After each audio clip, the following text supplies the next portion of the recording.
So we've been talking about a friend you have known for the longest time, and I'd like to discuss with you one or two more general questions related to this. So let's talk about meeting new friends. And where do you think people usually meet new friends? I think the environment that we need to meet new friends is that maybe in school, university, when they enter a new school and in a new university, they will have a chance to meet a lot of new friends, and also in work too. Work is also a good environment to create more friendships. Do you think the way we meet friends today has changed a lot recently? Yes, of course. In the past, I think people tend to they tend to have the friendships like they need to meet like face to face. But right now, because the internet become really viral and everyone use their social network a lot, so that's why we now make a lot of friendship online. Is that would you think that's a positive or negative development?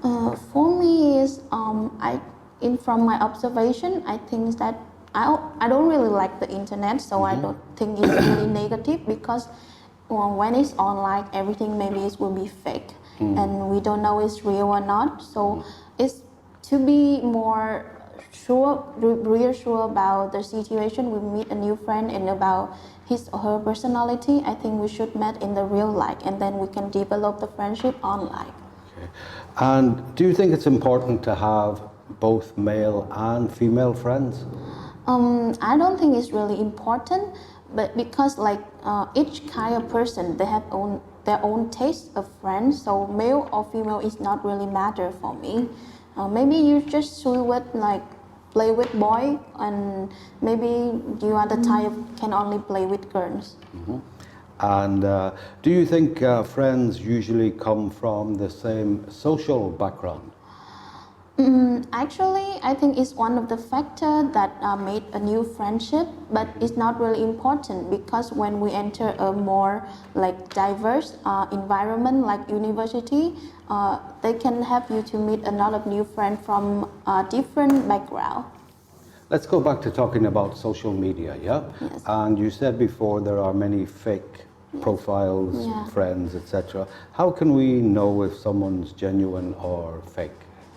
I think we should look on their profile. So some of people, they tend to create many profiles to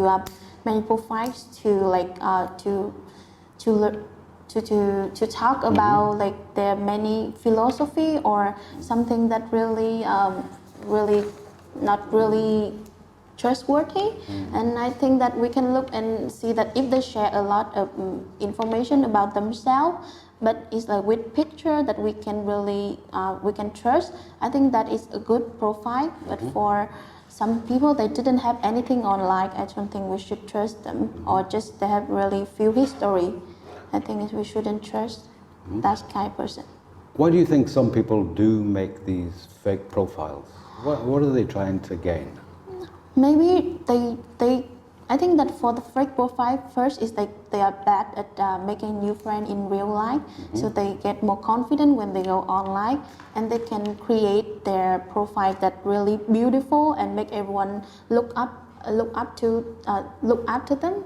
So that's why I think they create fake profile, and also they can there is a lot of person now, they make money online, so that is the way that they can make people believe that they can take their money and they can give their money back. So that is why. Some people online, they have thousands of friends. Yes. They're not obviously real friends. Yeah, that's right. So why do you think they collect friends like this?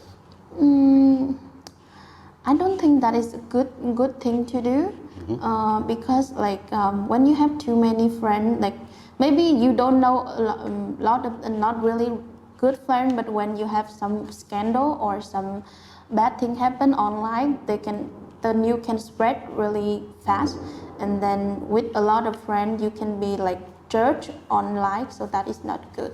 Okay. Thank you very much. That is the end of the speaking test.